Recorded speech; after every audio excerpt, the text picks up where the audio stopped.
方大队长，方大队长，你们已经严重违反了空军航空条例！你们已经严重违反了空军航空条例！所有人下车！立刻离开跑道！立刻离开跑道！我们将封闭跑道，执行紧急军令！执行紧急军令！快点！快点！快点！飞机！快走！快走！走！准备起飞！准备起飞！报告长官，轰炸机中队即将飞抵机场，即将降落。命令轰炸机中队升空，不许降落，听候指令。是。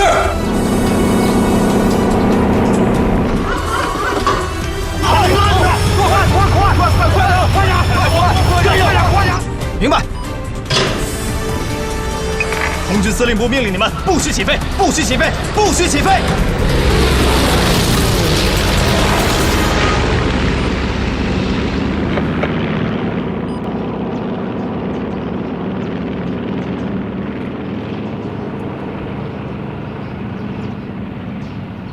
爸，飞走了。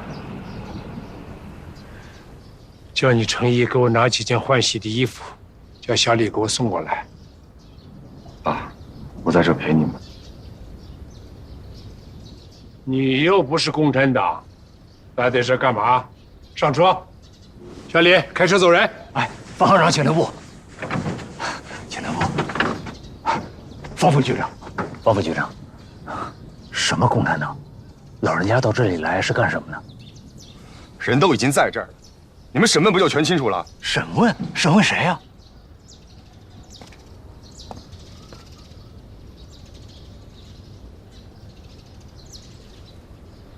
王站长，这件事跟你没有关系。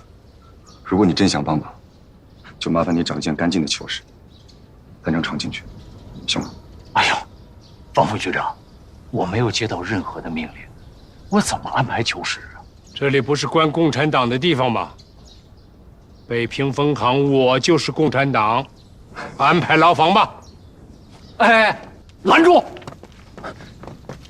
方校长，请留步。松开！方副局长，麻烦你劝劝他，不要为难我们，好吗？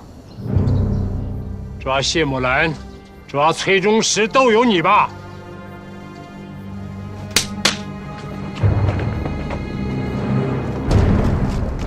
什么东西？抓我还轮不上你。方行长，这里是我负责，有什么责任的话，您可以直接报保密局或者国防部处分我。4月不是搞过大选吗？不是实行民主宪政了吗？还在这里设秘密监狱，搞特务政治，还什么党通局、保密局？告诉您，我就是共产党，是来这里坐牢的。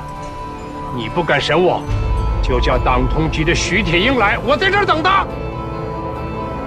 董维，叫他们审案。王站长，真的跟你没关系，你去安排就行了。就算是有什么人惹老人家生气了，可是今天是平时改革，北平分行的行长到这里来坐牢了，那无论如何也得让我向南京汇报一下吧。职责所在，你就让他打个电话吧。是。请方行长先在屋里休息。来啊，给方行长搬把椅子来。是，请上火。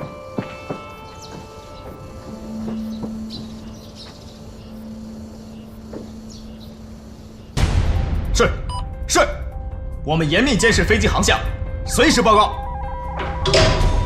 哪儿打来的？华北剿总。喂，我是华北剿总航空部。北平上空现在有一架飞机正在盘旋，到底是你们的飞机还是共军的飞机？我们开不开炮？共军有没有飞机？当然是我们的飞机，你开什么炮？这是行政院经济管制委员会直管的特别飞行大队，有问题，请他直接问行政院，直接问空军司令部去。怎么回事？飞机从西山方向又折回了北平，现正在低空盘旋。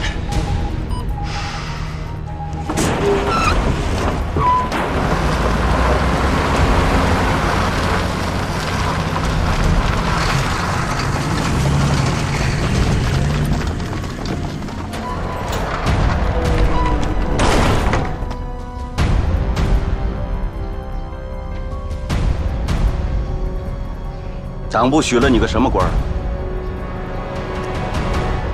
我的档案永远都会在预备干部局。预备干部局的内监。如果有必要，我愿意接受组织对我的一切审查。第一天你就配合徐铁英破坏币制改革，你以为你还有机会接受审查吗？如果剑锋同志有指示，你现在就可以枪毙我。会有指示的。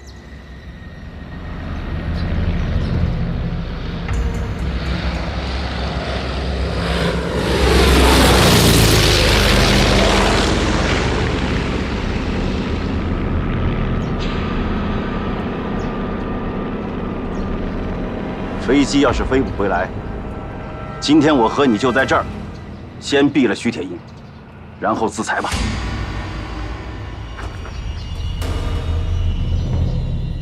一切听剑锋同志的安排。不要再提剑锋同志，你还想把剑锋同志也陷进来吗？敬礼！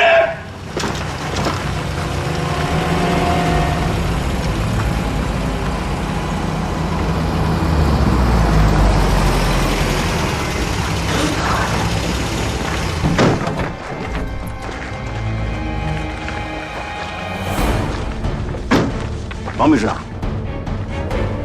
，10点，南京要和里面通话。是。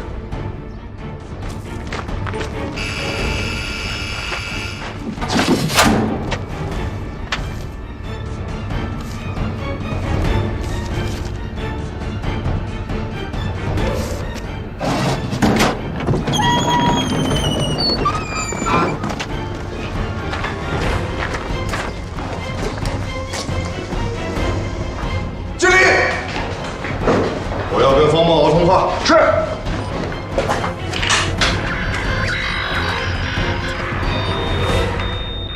南苑机场呼叫方大队长，南苑机场呼叫方大队长，听到请回答，听到请回答。继续呼叫。是。南苑机场呼叫方大队长，南苑机场呼叫方大队长，听到请回答，听到请回答。飞机现在什么位置？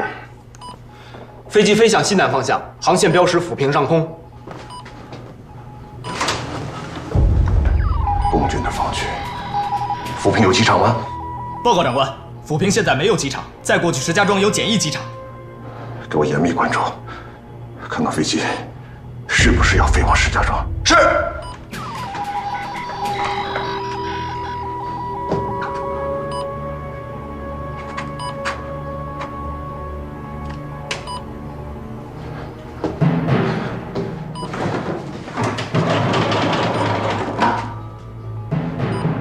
给我接燕京大学何其仓副校长。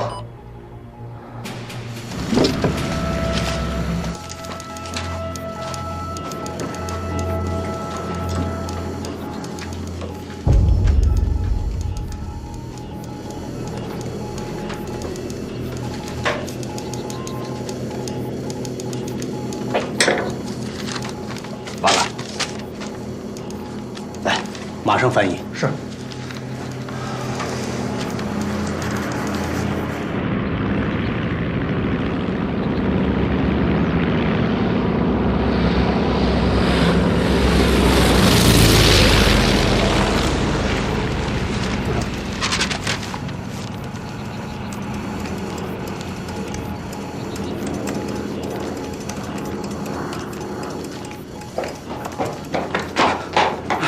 哦，不是轰炸机，是一架运输机，在上头兜圈子了。我知道了。是。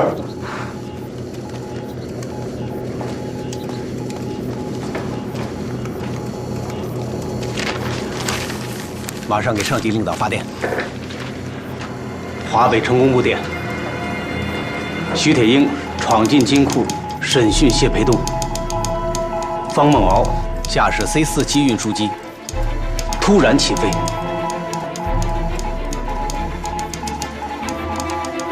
方大队长，方大队长，李宇清副馆长要跟您通话。李宇清副馆长，别喊了。何副校长，请稍等。给我。扬声器打开。是。何副校长，您现在可以通话了。何副校长，请您呼叫方大队长。何副校长，何副校长，何副校长梅罗，你能不能够不要吼叫？好，请何副校长呼叫方大队长。方梦敖，方梦敖，我爸有话跟你说，请你回话。方梦敖，我爸有话跟你说，请你回话。方梦敖，你听到了吗？快回话！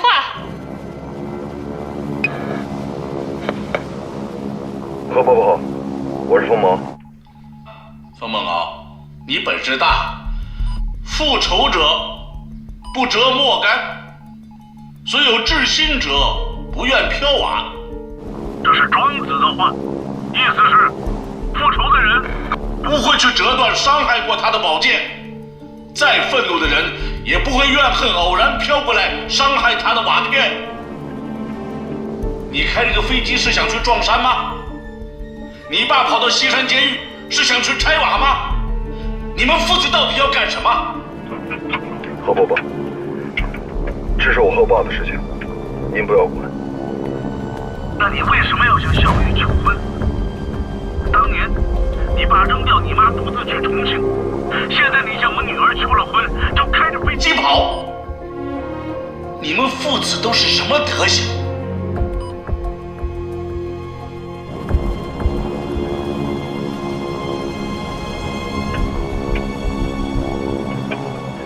李副长官在吗？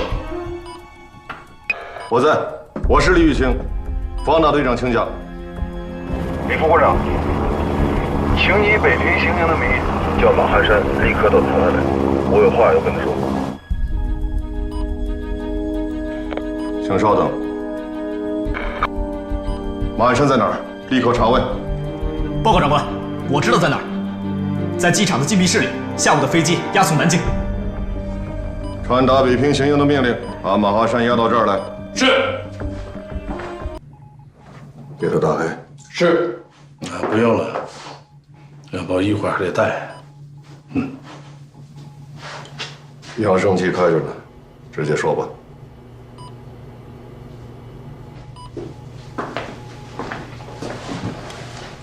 喂，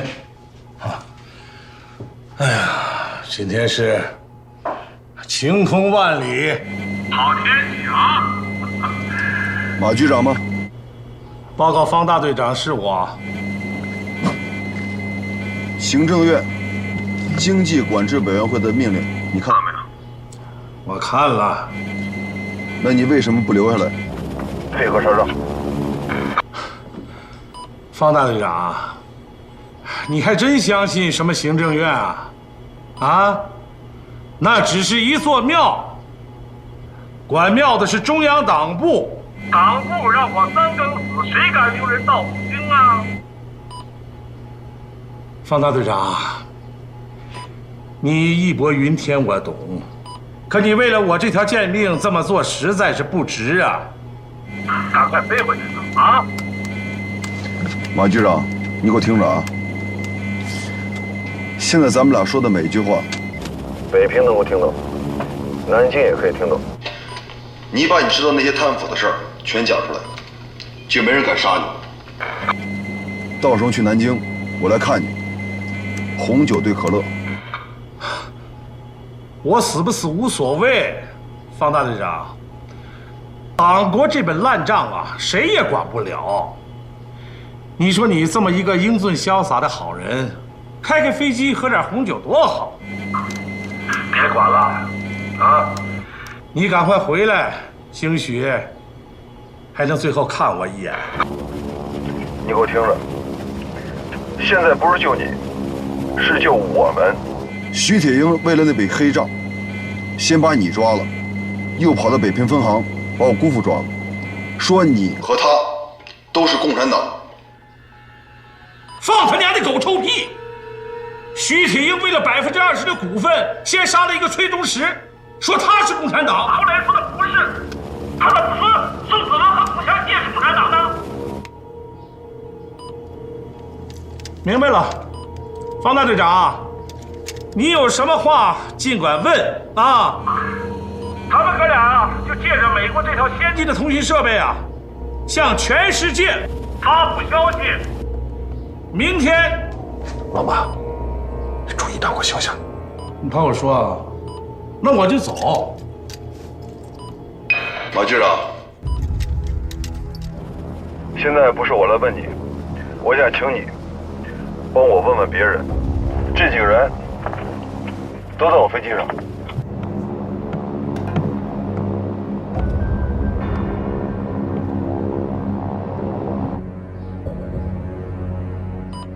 是黑账上那几个人吗？对，就是上次上面排名前8的人。有个表让他们填，他们说他们的公司是在上海注册的，北平、天津都没有权利让他们申报财产。我现在把飞机上扬声器打开了，你来问他们一下，我们到底有没有权利让他们申报财产？好，我现在就问，问完后还有不愿意填这个表的，你就直接从飞机上把他们扔进来，我看谁敢给他们主持。好，你们这8家混账王八蛋公司给我听着啊！现在老子问你们，你问吧，他们听着呢。今年4月，北平民事调配委员会成立，北平、天津几百万人的配给粮、民生物资，都是谁经的手？我们民调会把钱都拨给你们了，那粮食、物资呢？你们供应了吗？哼！上海注册北平黑钱中央银行总账啊，打着民生的旗号发饿死百姓的财，弄得我们民调会发不出去粮，逼着群众造反。南京派来调查组不动你们，让老子背黑锅。不会是你们把这51%的股份挂好在上海那几家牛逼公司吧？我告诉你，今天总统已经宣布币制改革了，所有的钱都要归国库了。啊，你们还拿上海说事儿？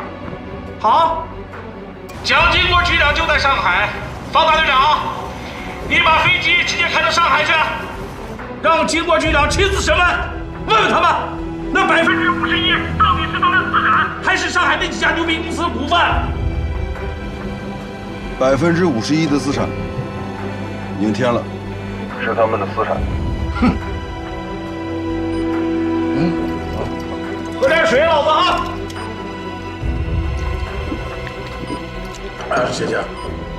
马局长，还有没有其他要问的？7月6号，侯金堂都枪毙了，为什么还要让党通局占着20%呢？你们现在就当着方大队长的面，把这20%填上。如果再敢填党产，陈果夫也不会认账。那你们就跟着徐铁英一块跳楼吧！方大队长，让他们填。明白。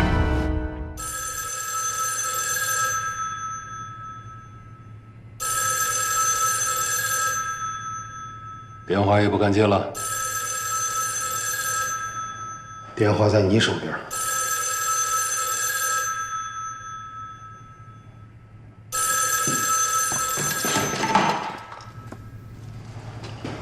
哎，北平分行金库，有话请讲。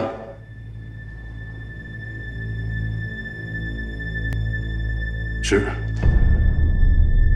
局长，审问谢培东是陈部长的手谕，还有央行于总裁的批文。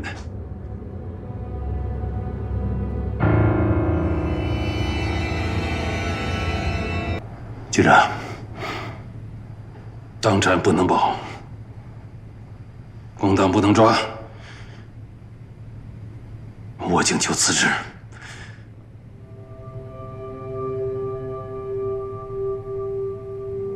是。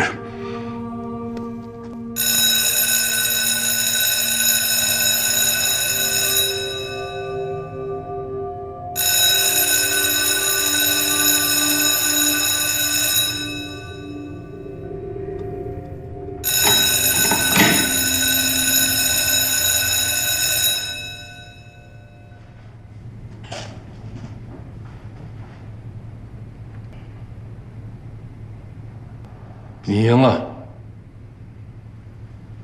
调查停止。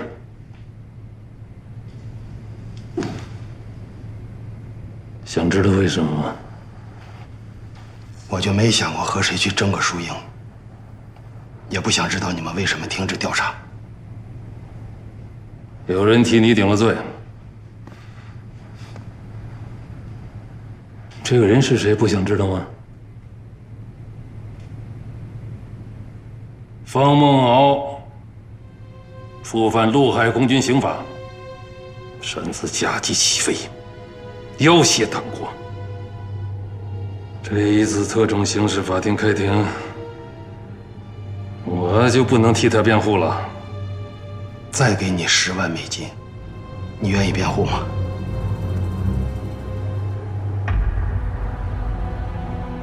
共产党真有钱啊！毛泽东、周恩来、朱尧栋穿布衣，手那么一挥，就能够将我们中央银行钱汇到香港，送给那些个民主人士，还能够拿我们中央银行的钱送给党国的各个部门，我还能说什么呀？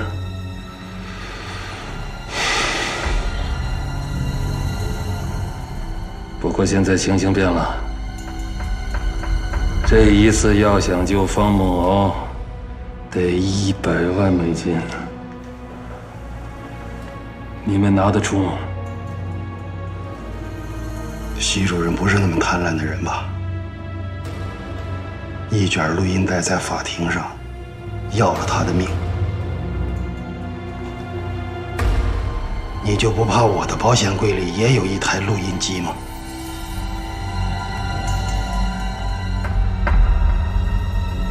谢培东，党统局的前身你知道，我们中统整个系统都盯上你了。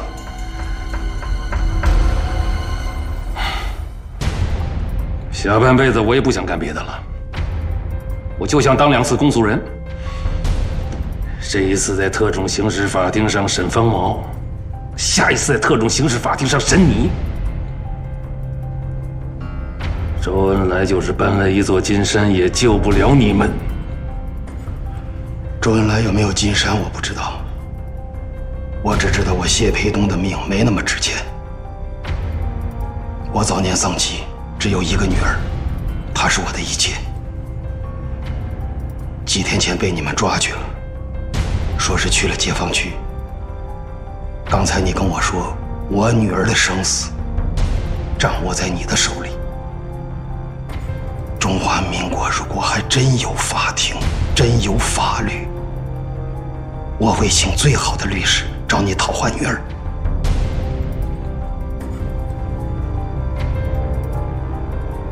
徐铁英，你敢应诉吗？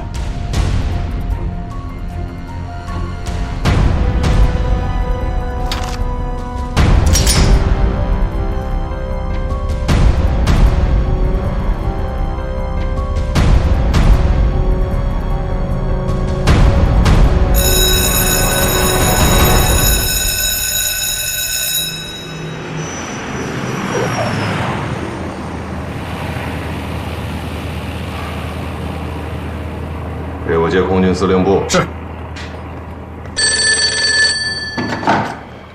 喂，南苑机场，请问哪位？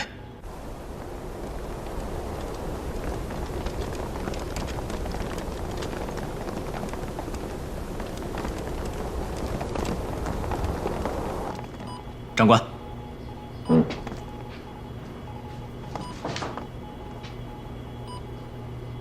李玉清吗？报告校长，是我。我不是你的校长，黄埔也不敢有你这样的一生。你告诉我，是李副总统叫你去的南苑机场，还是你自己去的南苑机场？是我自己。讲理由。是，属下是接到燕大何副校长的电话，才知道方梦敖的飞行大队突然架机升空，而且屏蔽了与地面的联系。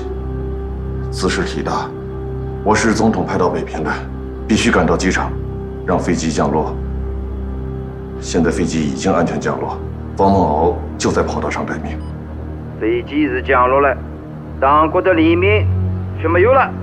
谁叫你让穆混生进了控制他的？是属下失职，愿接受总统处分。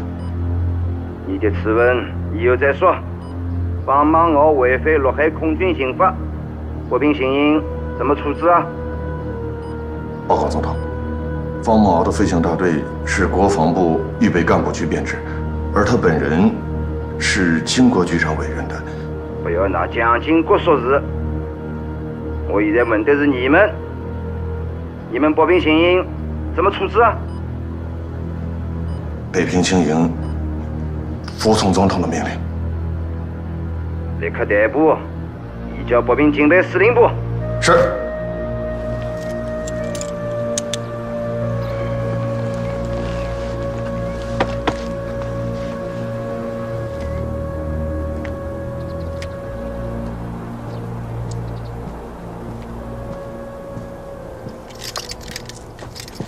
过去吧。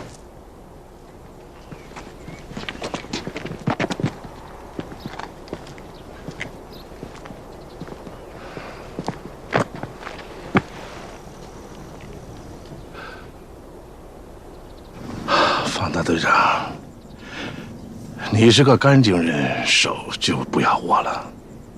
今天你比我干净。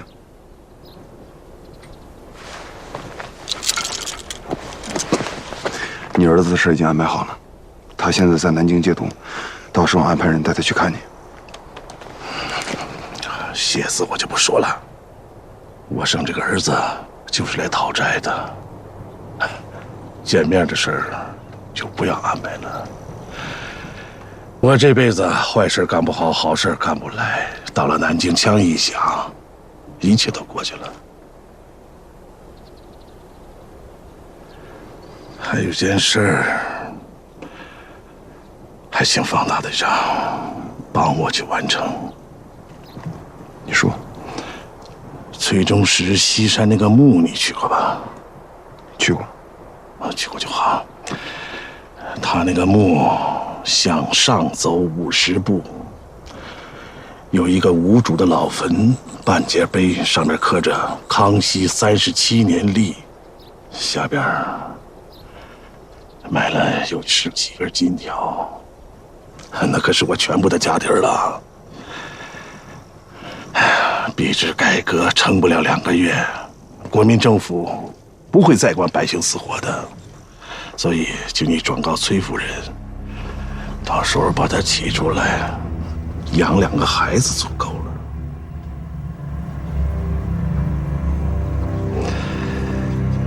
还有兄弟，我们俩联手摆了徐挺一道，他不会放过你。中央党部那些人也不会放过你，所以到了军事法庭什么也不要说，让老爷子和何副校长出面。蒋经国不好惹，当然，共产党最好也别去惹。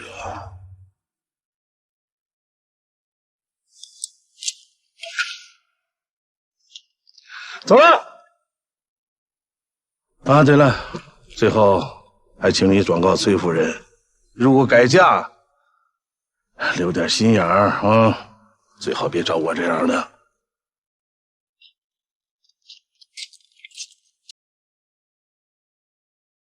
去哪儿？违反军令，只能押送到警备司令部，请你理解。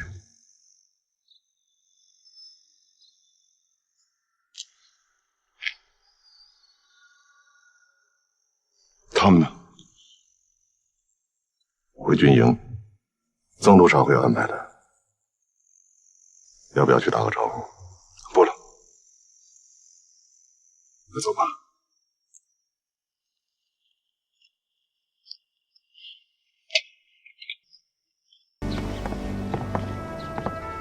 经理。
什么？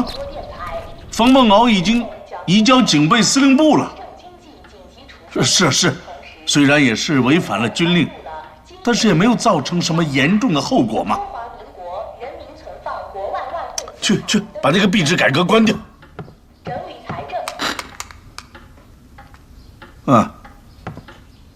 是，不是我费了半天的劲，他飞机降落了，那么非把这个事情搞得难以收拾吗？好，现在李副长官也不敢接我的电话，我现在就直接向李副总统报告。喂，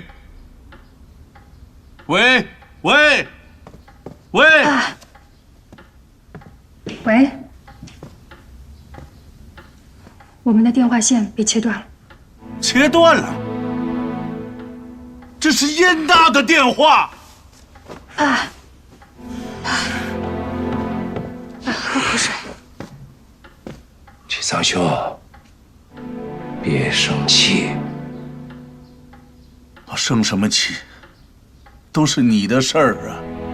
生气啊，是用别人的错误惩罚自己。你跟你的儿子一样胡闹。现在孟敖已经被他们抓起来了，我的电话也被切断了。想想办法，怎么能把他救出来？我去。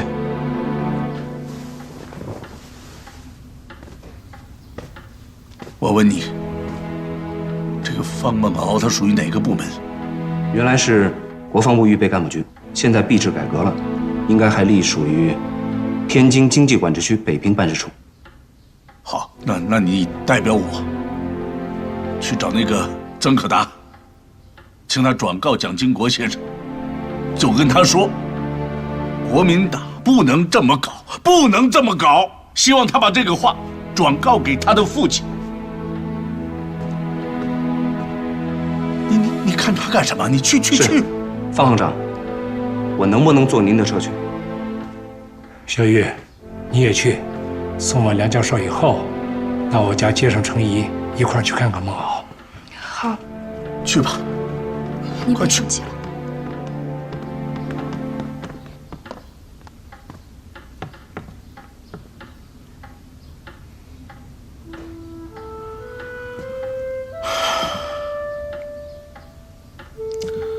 老哥哥，我跟你楼上去谈。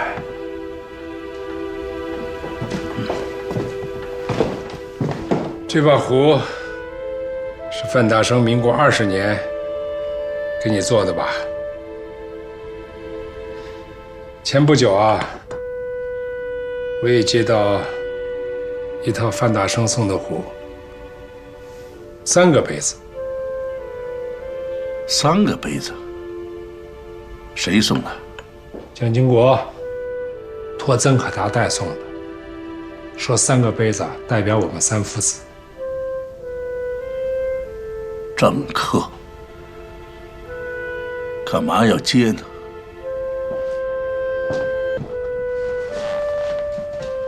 我也不想接啊，可我的孩子在他们手上啊。谁让我是中央银行北平分行的经理呢？谁让我有你这么个能争取美国人援助的兄长呢？他们缺钱。那蒋氏父子不死心呐，试图通过币制改革起死回生，那没有用的。今天你看见了吧？一牵涉到国民党内部的权力之争，那孟敖就成了他们的炮灰。让孟敖别干了，出国去。我为什么主动到西山监狱去坐牢，叫孟敖擅自驾机起飞？我是被逼的呀。置之死地而后生。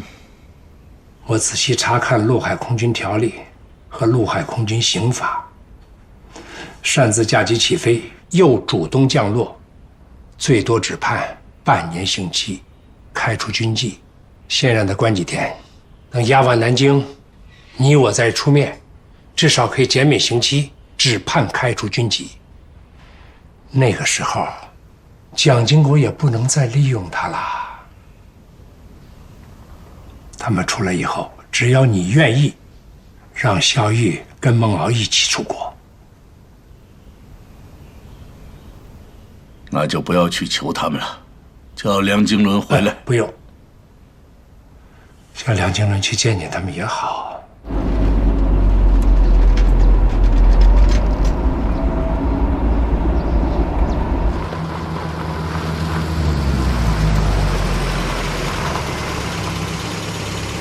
你能进去吗？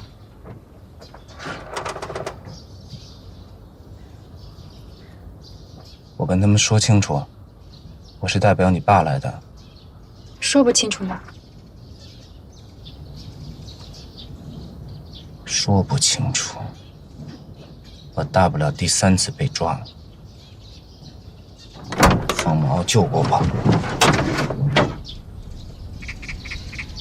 不要在这停留，送何小姐走。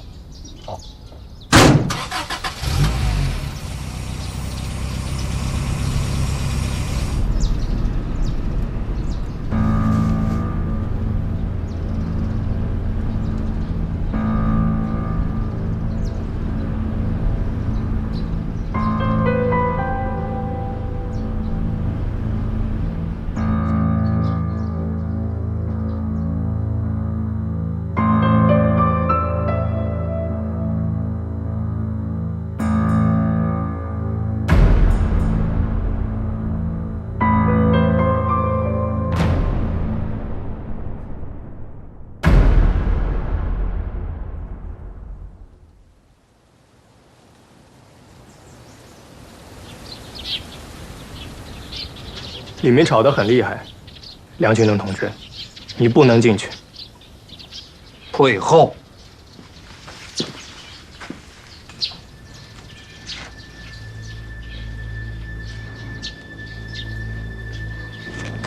把你的枪给我。梁先生，穿上军装，我是上校。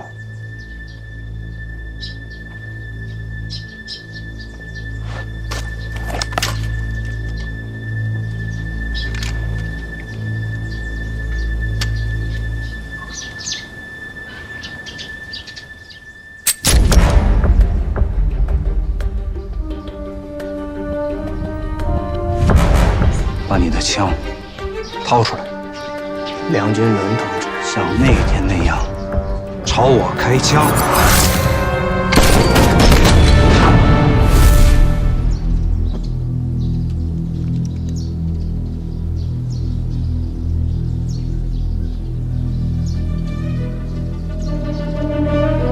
那就让开。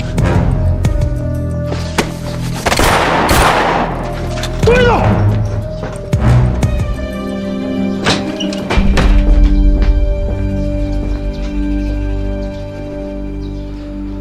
营长，收好你的手枪。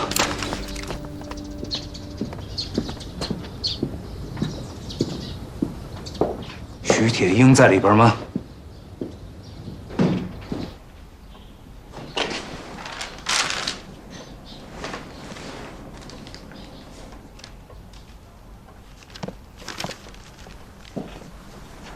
我想问党通局几个问题。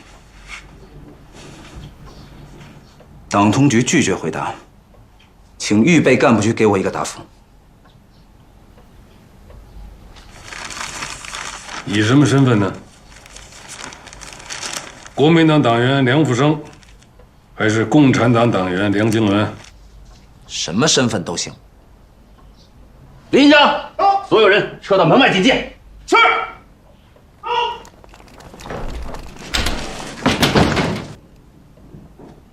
我现在可以问了吗？你还没有回答刚才我提的问题。我已经回答了。国民党党员梁福生被你们抓过，共产党党员梁经纶也被你们抓过。你希望我用哪个身份？共产党。那就共产党。曾督察，请你笔录。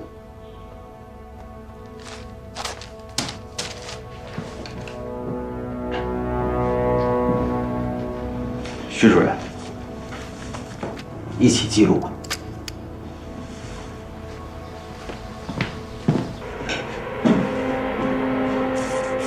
币制改革第1天，党统局全国党员联络处主任徐铁英公然闯入中央银行北平分行金库，请问，到底是为了抓共产党，还是为了党统局在平津地区20%的股份？党统局如果在平津地区确有党产股份，我要求曾督察在调查表格上注上党产，并写明合法来源。如果党统局否认在平津地区有20%的党产股份，请徐主任明确回答擅闯金库的合理原因。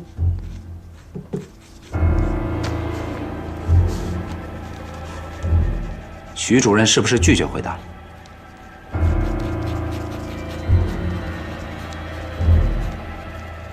那就请回答我以下问题：北平分行金库副主任崔忠实，党统局为什么不拿出证据交特种刑事法庭审判？为什么要突然的将他秘密处决？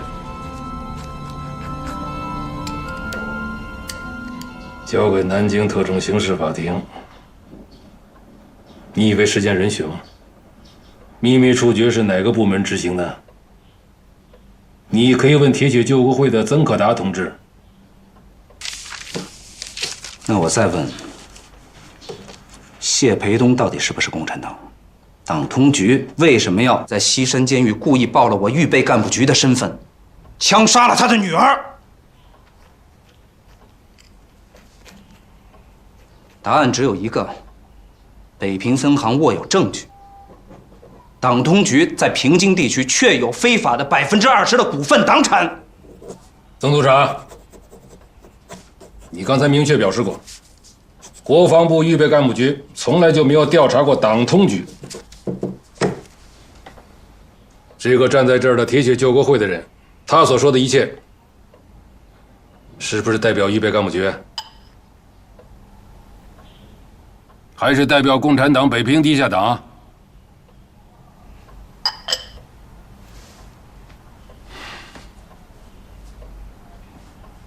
预备干部局不回答，那就说明梁经纶是代表共产党在说话。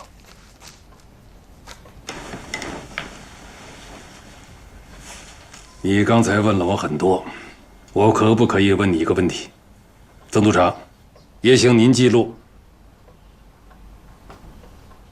中华民国政府颁布币制改革法案，共产党在干什么？身为北平地下党的党员，梁经纶不可能不知道共产党的指示。那么，共产党给你的指示，你是否向国防部预备干部局报告过？如果没有，那就请你现在报告。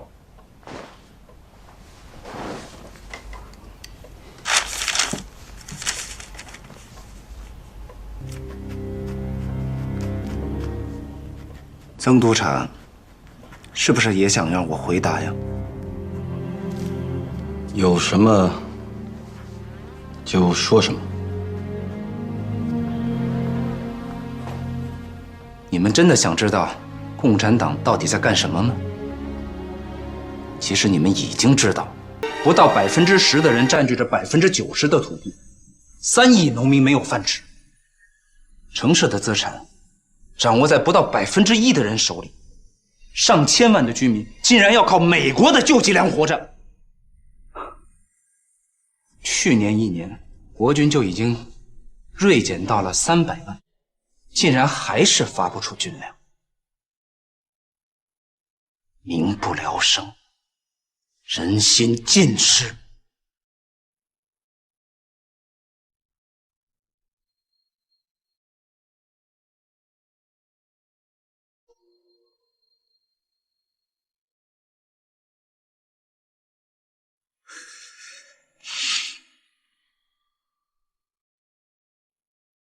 我们国民党到底在干些什么？到底在干些什么？说得太好，陈经纶，你刚才提到了共产党在解放区搞土地改革，还提到了这是先总理提出的平均地权，耕者有其田的治国纲领。我想问你，共产主义跟三民主义到底是不是一个主义？请你直接回答我。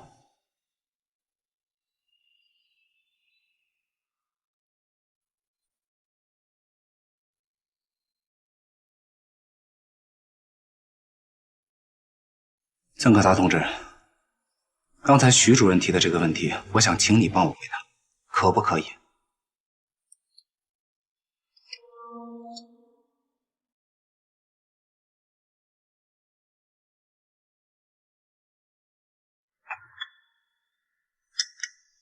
你的老家在赣南，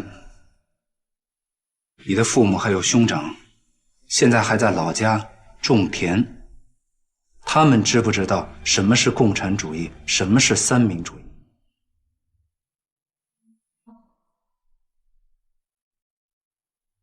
还是我直接回答吧。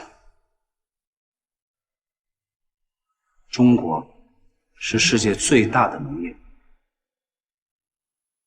，4亿多农民，99%不识字，他们不知道，他们不懂得什么是共产主义，什么是三民主义，他们只懂得没有土地就没有饭吃，谁让他们生存，他们就跟谁走。先总理领导国民革命，深知国情，早就提出了平均地权的民生主张，这个主张被国民党抛弃了，却让共产党在解放区通过土地改革获得了民心。在党内，金国同志看到了这一点，在赣南实行土地改革，竟然受到了你们的攻击，中央党部甚至说他是苏俄的共产党。41年的党团之争，你们中央党部赢了，政学系赢了，孔宋的财团赢了。在农村依然是不到10%的人掌握着90%的土地，在城市依然是不到1%的人占据着90%的资产，少数人的利益被你们绑住了，国民党却被你们一步一步的推向失败，推向灭亡。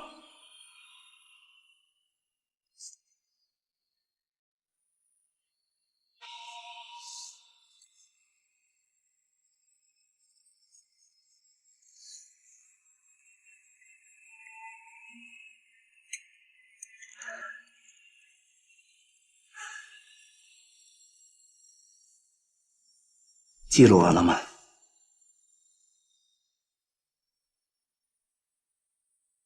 记录完了，你们可以把我的话上报了，可以说是国民党党员梁福生说的，也可以说是共产党党员梁经纶说的，这都已经不重要，重要的是，请你们立刻释放方某。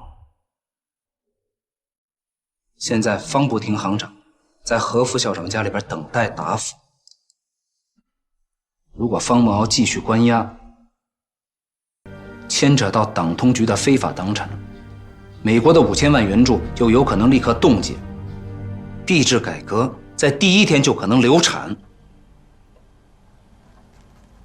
你们已经抓过我2次了，可以抓我第3次，但是现在我必须回去，给方行长跟何副校长一个交代。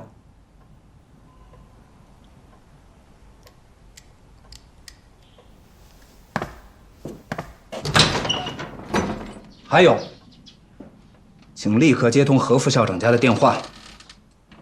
这种卑劣的手段，丢国民党的脸。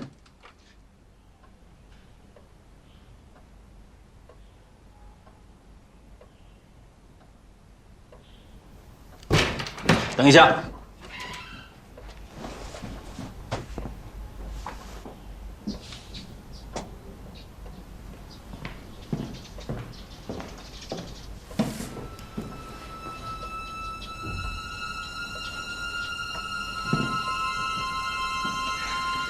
是梁经纶同志吧？介绍一下，总统府4组陈芳主任，请陈主任指教。不敢，在我们党内，像经纶同志这样有见识的人可是不多呀。我呢，这次是奉命来执行一点公务。不期邂逅，请理解。我说了，请陈主任指教。我听说何副校长、方行长都在等候你的回复，这很好。有一件事情，请你告诉他们，请你跟他们解释清楚。中央党部和党通局在平津地区没有20%股份的党产。币制改革关系到国家的安危，只许成功，不许失败。美国5000万的资助，不会因为任何一个人、任何一件事情就被冻结。币制改革的第一天，也绝对不会流产。我说的事情，请你理解。币制改革的论据报告是我帮忙起草的，我当然理解。理解就好，请你向何副校长和方行长好好的解释。我可以走了吗？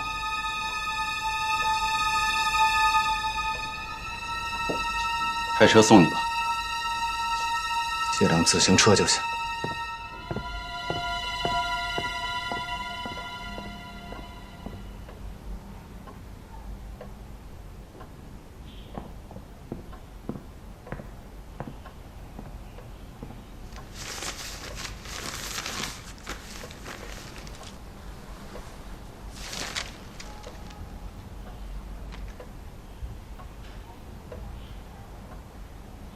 曾督察在，请在这里写上记录人，签上你的名字。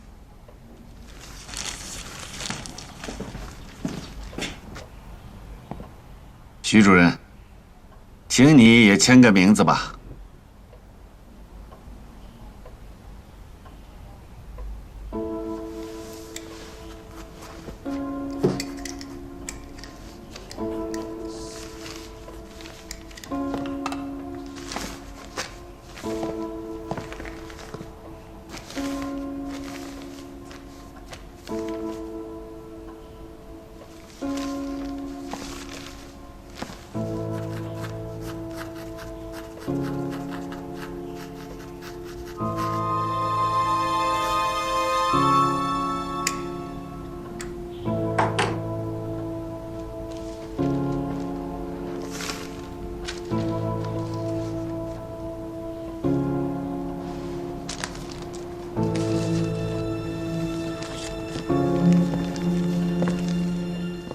二位请坐吧。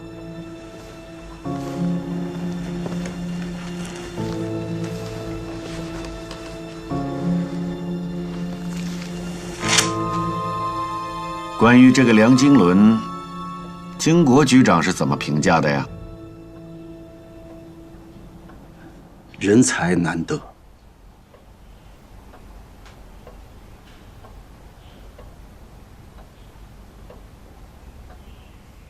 这个记录不要再交到任何人手里了，我要亲自交给总统。是。关于党通局20%的股份，有没有什么证据落到什么人的手里了？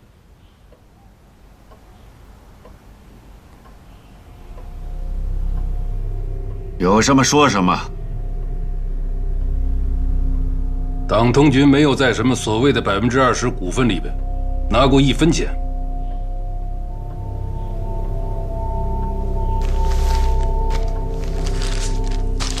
这是那8家公司填的表，他们都是私产。我是问有没有什么证据落在什么外人的手里？就像梁经纶讲的，北平分行、崔中实、谢培东，啊，你为什么要去找他们呢？会不会有这样的严重后果？共产党掌握了明细账目，通过别的渠道去栽赃中央党部。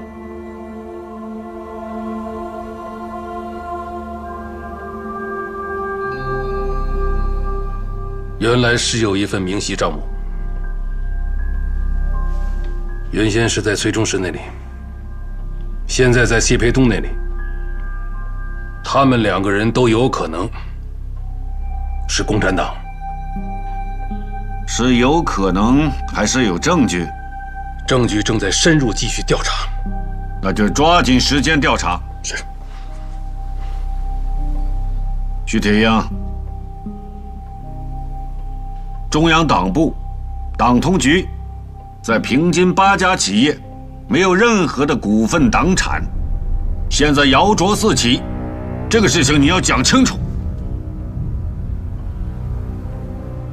从即日起，解除你在北平及党通局的一切职务，回南京接受调查。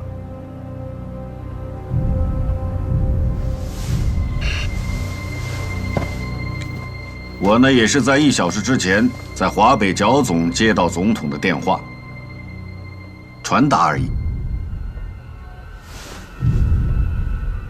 副总司令安排了5点钟的飞机，现在时间有点紧。我还有几句话要和曾督察说，请徐主任在后门等我。陈主任，我在北平警察局还有党通局的一些秘密文件，以及我个人的一些物品。啊，我已经安排人去处理了。谢谢陈主任。我还有几句重要的话，事关戡乱救国，我能不能先跟曾督察交代一下？可以。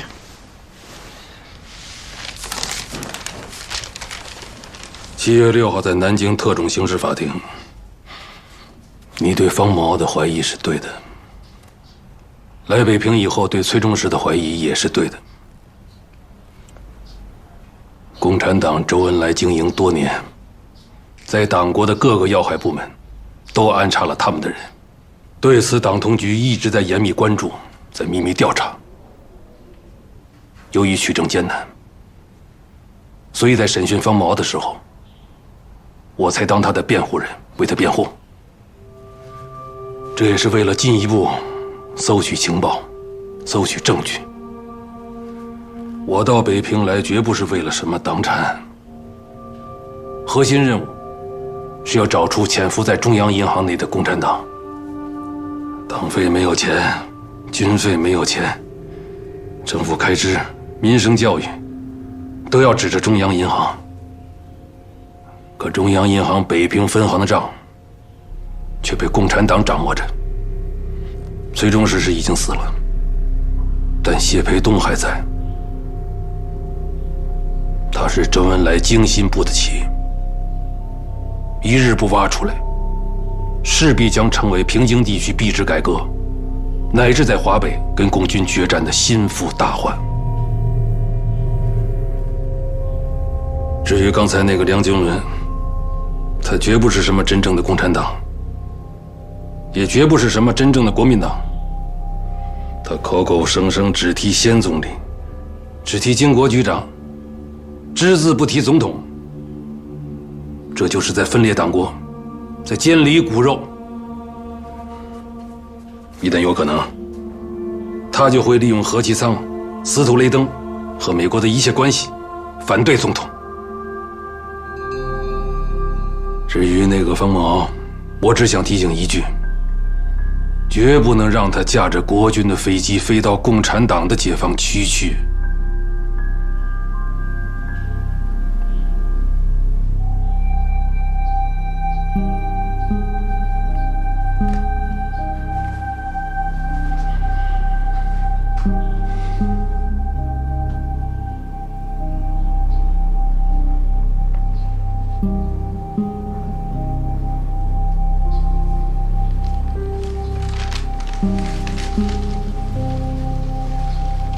兄弟细遇强，外遇其辱。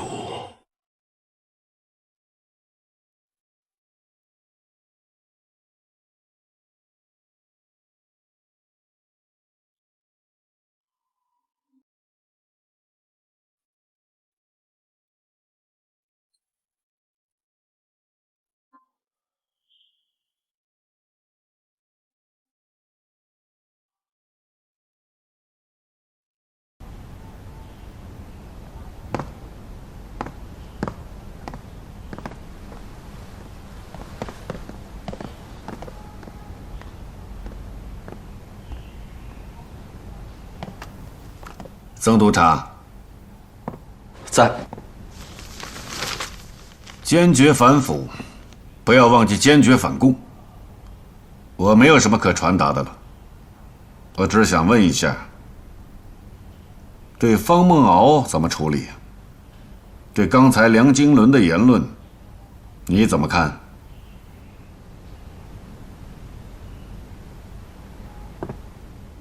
请指供指示。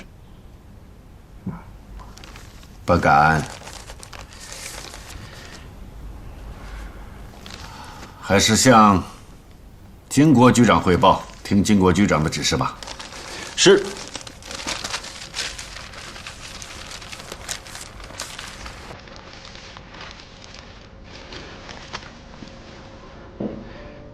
感谢总统信任，感谢职工关照。都是江西的老乡，不要说客套话了。共克时艰，不用送了。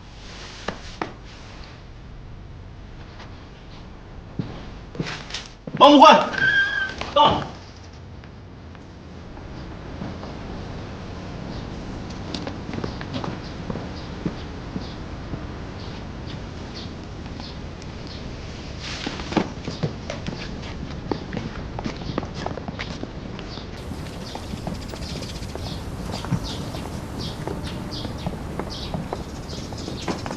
长官，警备司令部电话说是方行长的夫人和何校长的女儿想见方大队长，但是未经徐主任的批准，不敢同意，跟方副局长发生了冲突。没有什么徐主任了。回电话，没有南京的同意，任何人都不得见方梦敖。是。等等。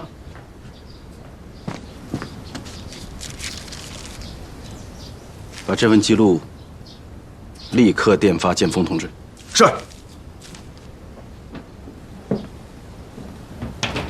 人家是国防部、中央党部，还有什么警备司令部，他们真会按那个什么法如我们的愿？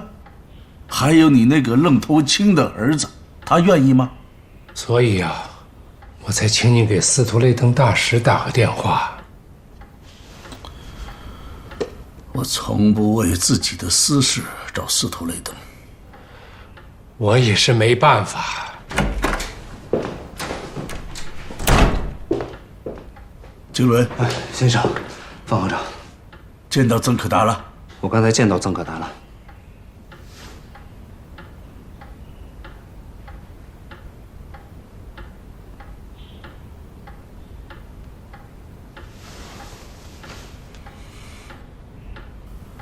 我小时候，我爸爸就跟我说过，要藏得住话。一个人知道的事情，不要让第二个人知道；两个人知道的事情，别让第三个人知道。我长大了，才知道这句话的意思。你就先跟方经理说一说，我得上去休息一会儿，我头也快炸了。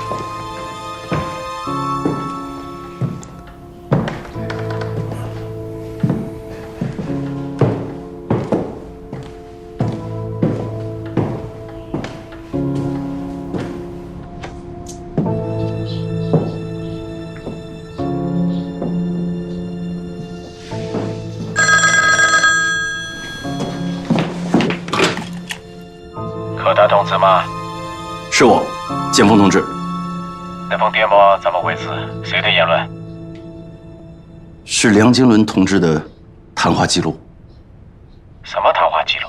跟谁的谈话记录？跟徐铁英的谈话记录，我也在场。你为什么不阻止？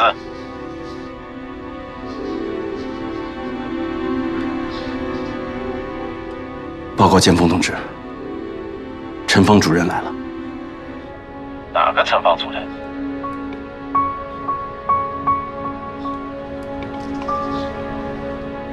总统府4组，陈方主任。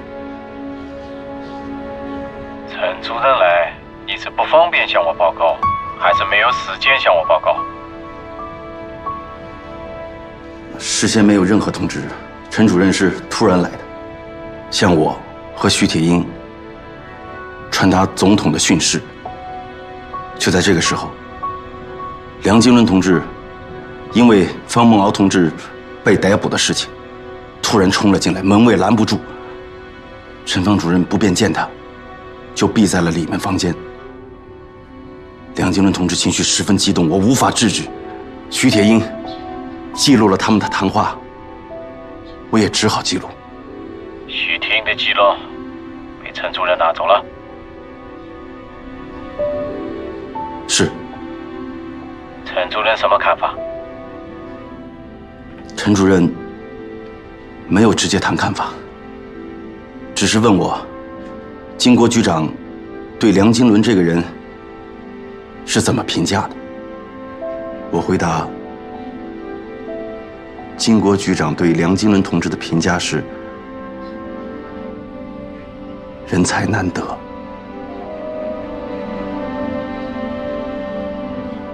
陈主任只说了一句：“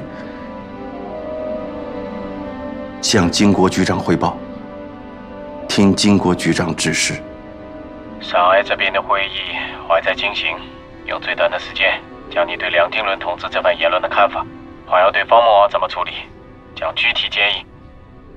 方行长，刚才我先生教我的话，我能不能这样理解？我今天同您说的话，您不会跟第二个人说。同样，您跟我说的这些话，我也不能跟第二个人讲。你能够这样领悟，我们便可谈下去。好，那接下来我就把我该说的都告诉给您，不该说的我也不会向您提，不是为了隐瞒，因为我说了于事无补。您能理解？请说。国库里没有钱，老百姓也没有钱，钱在少数人的手里，他们不可能牺牲自己的利益去支持什么币制改革。最多2个月，币制改革就会宣告失败。这一点你清楚，我清楚，我先生也清楚。您卷进来，是因为您是北平分行的行长；我卷进来，是因为我是国防部预备干部局的人。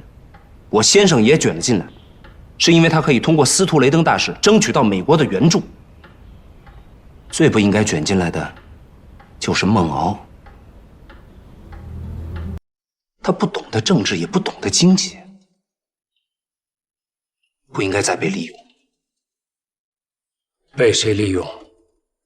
国民党，还有共产党。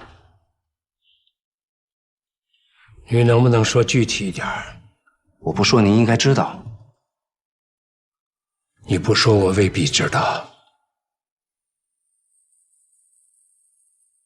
利用他的国民党很清楚，预备干部局，蒋经国先生。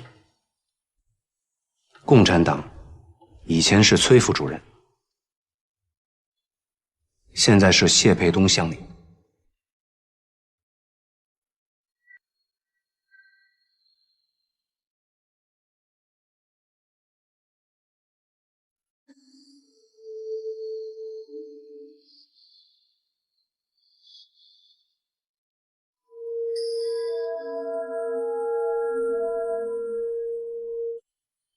有水吗？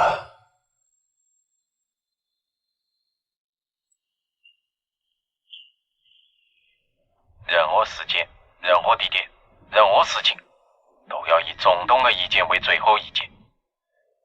也许我在上海搞币制改革，总统不愿意让我分心；也许你在北平的工作让总统放心。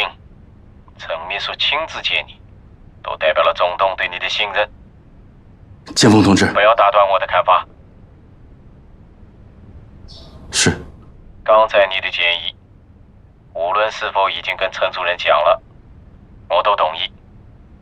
方孟敖触犯陆海空军条例，应移请航空委员会较特种刑事法庭审判。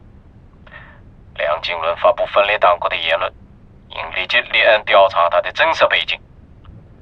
如果方不停因此不配合币制改革，即请央行撤掉他北平分行经理的职务。如何其昌因此影响美国援助，我们就不要美国的援助。建峰同志，我的建议不是这个意思。币制改革还有孔雀东南飞行动，不要再提孔雀东南飞行动。以国防部调查组的名义，把你刚才的建议写成书面报告。今晚9点前电发总统府第4组，叫陈主任传承总统裁决。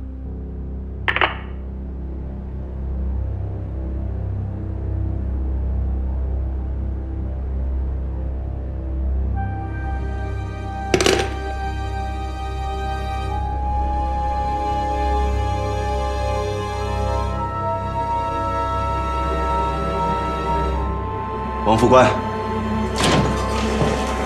长官，长官，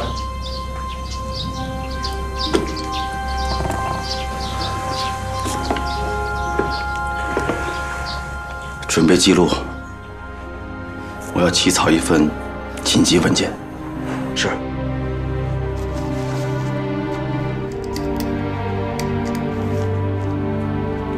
直如仙，死道边，去如钩，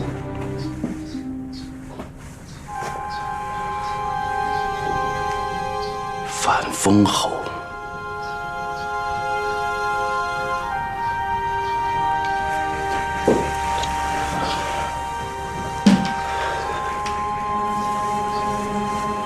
这是出自哪个典故啊？报告长官，这好像是出自《后汉书》。谁说的？属下随后就去查。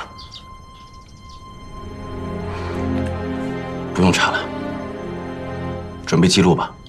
是。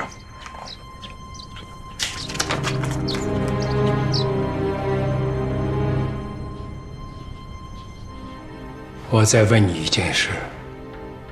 你如实告诉我，以我和你先生的力量，可以安排你出国。请问，木兰是不是死了？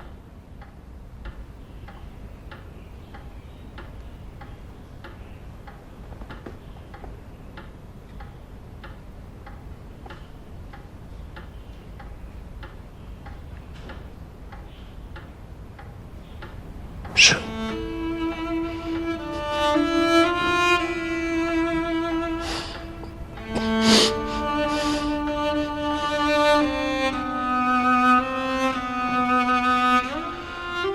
12号那天晚上，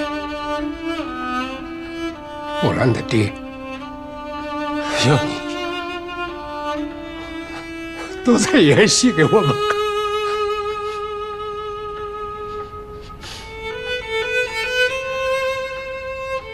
是。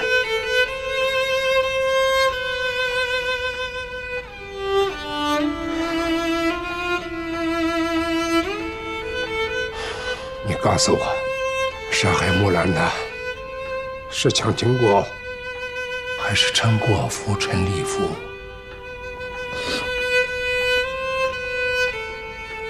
他们都不会下这样的命令。杀害木兰的是徐铁英。徐铁英算什么东西？你告诉我他背后的人。没有具体的人，要说背后就是党通局，还有中央党部。我召开一个中外记者会，你愿不愿意作证？我愿意，但是谢乡里不会同意您这么做。他自己的女儿。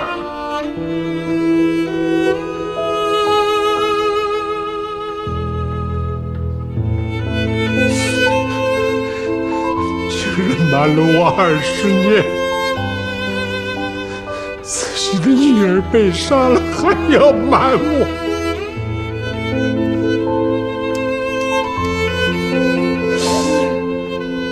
我是真搞不明白，你们这些国民党还有共产党都在想什么呀？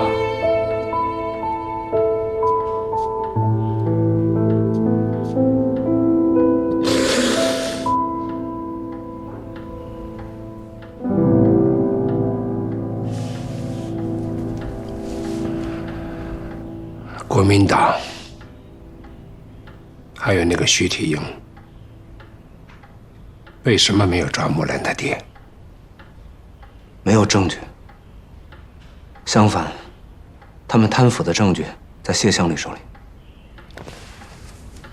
那孟敖知道他姑爹的身份吗？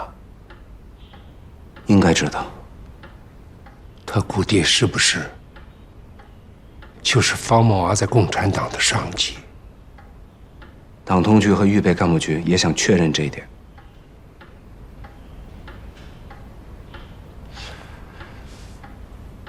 那我只有去问他本人了。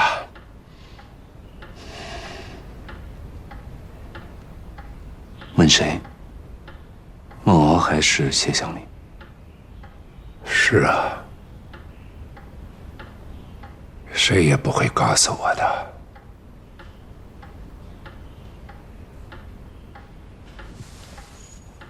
你今天跟我说了实话，我也会跟你说实话的。我和你先生啊，都商量过了，请他去找司徒雷登大使，再请司徒雷登大使去找蒋介石，开除方孟敖的军籍，然后我会安排他出国。你说蒋经国会不会阻挡啊？就算蒋经国先生不阻拦，另外一个人不同意，孟敖还是走不了。他姑爹周恩来，谢乡里如果是共产党，也是周恩来直接领导的共产党。孟敖如果是共产党，那就是周恩来指示发展的特别党员。这两个人有一个人不同意，孟敖走不了，也不会走。您要想让孟敖离开，就得看您跟谢乡里怎么谈了。我知道了。我希望今天的谈话不要叫第三个人知道。你如果真想出去，我和你的先生都会帮忙的。您放心，不会有第三个人知道。